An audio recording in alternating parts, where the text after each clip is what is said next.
Who was the priest king? Why was his statue given to Pakistan? And why is Mr. Modi sometimes compared with him? Okay, let's find out who was the priest king. Let's put an image on the screen. Very, very iconic, very famous image, right? Priest, sorry, forgive my spelling. Priest king.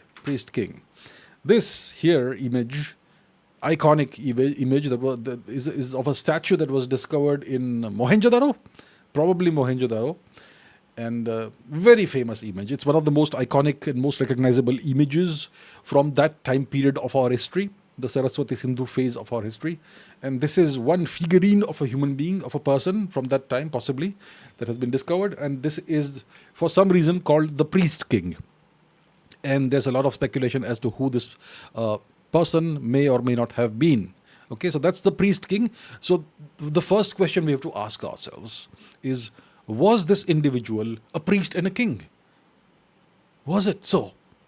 Well, the truth is that we have absolutely no idea about the identity of the person that this figurine may depict.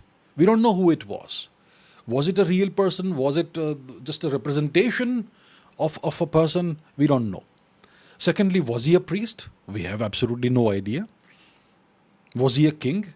Well, did we have kings in those days? If you look at the archaeological evidence that we have from that time period in northern Western India, the Saraswati Sindhu region, the so-called Indus Valley culture region or Harappan culture region or whatever you want to call it, if you see that time period and the archaeological record from that time period, you will see that India, in this region, gigantic region, which is larger than Egypt and Mesopotamia put together. So in this region, during that time, 3,000, 4,000, 5,000 years before today, even 4,000 years before today, that time period, big time period, at that time India had, by the what's called the mature Harappan phase, become a completely, fully industrialized civilization and fully urbanized civilization. We had standardization of weights and measures, and we had the same grid layout of cities and towns and villages everywhere, and we had the same system everywhere, whether it is all the way north in Punjab, Haryana, even Kashmir, all the way south to northern Maharashtra, eastwards in Madhya Pradesh, or westwards to the border of present-day Persia. That entire region, you will see the same structure of cities, with the same grid structure. Cities are well organized, and all of that is there. Civic amenities are available everywhere, that sort of thing. But what is strikingly absent is the absolute complete absence of any palaces, of any buildings or structures that you would associate with powerful figures, with power, with king, like palaces or any such thing. There's no such thing. There is no building that is more magnificent than the other buildings. The biggest and supposedly magnificent buildings were the public buildings, like the public baths and assembly halls and all that. Right? But those structures served a civic purpose. It served a purpose that was for all of society. It was not something that was restricted to a certain category of people from this time period. So there's the complete absence of palaces. You can't see, generally when you look at the archaeological record of any time period from any part of the world, you will see that, you have certain social structure, social stratification is visible, and you can see that there are forts, there are palaces. Even if they are ruined, you can figure out what the social structure would have been like and what the power structure would have been like from the archaeological record. From this time period of Indian history, we find no such evidence. It's puzzling. Who ruled the people? How was the society organized? It was clearly fully industrialized. It was clearly extremely technologically advanced. It was clearly extremely well organized and well planned. But who ran the whole show? Who were the administrators? Who were the kings? No idea. Nothing is visible. You can't make out from the archaeological record. So clearly, it looks like there was no monarchy. Or if there was a monarchy system, then the kings lived very similar to the common people, if there were kings. And once again, we don't find any great temples or any such thing from that time period. We do find Vedic havans and we find shivlings and all. So our culture was there. But you did not have great temples, you did not have great palaces, no such thing. So then the question arises, who does this figure represent? Was it an important, let's say, politician from that time period? He does have a great amount of dignity, if you look at the way he's depicted, right? Or was it a priest? Well, did we have priests so the point I'm trying to make is that we have no idea how the society was run at the time. Did we have priests who were a higher class? Did we have kings and royalty or an aristocracy that was a higher class? It doesn't look like that was the case because there's no evidence of that. Once again, let me say that the absence of evidence is not evidence of absence. Maybe it was done in a very subtle way, right? The organization of society and the administration of society. But there's no evidence that we can find in the archaeological record. There were priests or there were kings. There would have been priests.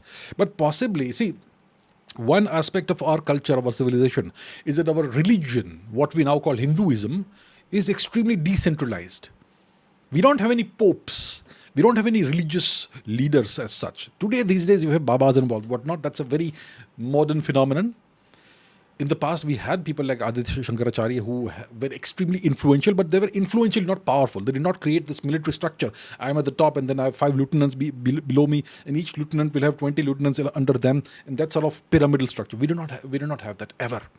So our religion was extremely decentralized. So every home would have a fire havan place. Every home would possibly have a shivling, and people would do their worship on their own without needing higher guidance from some religious leader. So once again, the question is, does it then make sense to call somebody a priest? Does it make sense to call someone a king?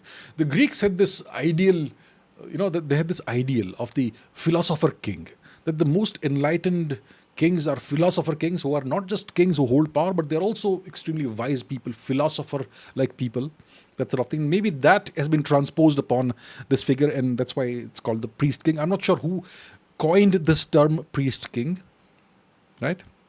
But there is no evidence that this person was a priest. There is no evidence that this person was a king. We don't even know who the person was, if it indeed depicts a real person from history. Maybe it does, probably it does. Maybe it was a very popular person. Maybe it was a person who was of great importance to society. We don't know for sure. So the gist of my answer is that we have absolutely no idea who this represents. What was the person's name? What did he do? What was his function in society? During what time period did this person live, if he did live, and so on. So that's about the priest king. It's a huge mystery. We don't know who it was. Why was this statue given to Pakistan? Well, don't ask me. I have no idea why the statue was given to Pakistan. It was discovered in the 1920s, 30s, whenever it was discovered, before the partition and destruction of India. And it was for a long time in a museum in Delhi, I believe. And after the 71 war, when India, for some reason, became again friendly with Pakistan, that's when the Zulfikar Ali Bhutto said that give us the figure of the priest king and give us the figure of the dancing girl. It's another very iconic statuette that we have of a dancing girl. And it looks like we only gave one, which was the priest king, and now it is in Karachi somewhere, in some museum in Karachi. Why did we have to give it to the Pakistanis? I have no idea. What was the need for that? Why do you have to make these unilateral concessions to a defeated country? Right? And they don't even believe in this culture anymore, the Pakistanis. So why did they want it? Why did we give it back? Well, why did we give it? Not give it back. It is ours anyway. Even if it may have been discovered in Harappa or Mohenjo-daro, wherever it was, which is currently in Pakistan temporarily. But it belongs to our civilization, our culture, not the culture and whatever the Pakistanis espouse today, right? So it was a political decision to give the priest king to the Pakistanis, and that's where the statue is today. Why is Mr. Modi compared to him? Well, look at the face. It's a very similar face, right? Mr. Modi does resemble the person depicted in this statue, in this figure. So that's why people compare Mr. Modi with him. I think I may have also been to some extent a causative figure in this comparison, because many years ago, I think 21 or something, I had put out a short video about something, and it was about did the Indus Valley civilization die away? That was the answer. The question that I'd answered in that short clip And in the thumbnail, I had put an image of the priest king, so-called priest king, and an image of Mr. Modi, and you can see clearly so much resemblance, right? So really, it did die out. We're the same people. We're the descendants of the same people, of the people who lived during that time. That's the deal. So maybe that's why Mr. Modi is compared with him, because people imagine that the person depicted in the figure is perhaps a king, a great king from our ancient history, and Mr. Modi somehow has those characteristics, and the facial features are very similar. So that's why. Okay.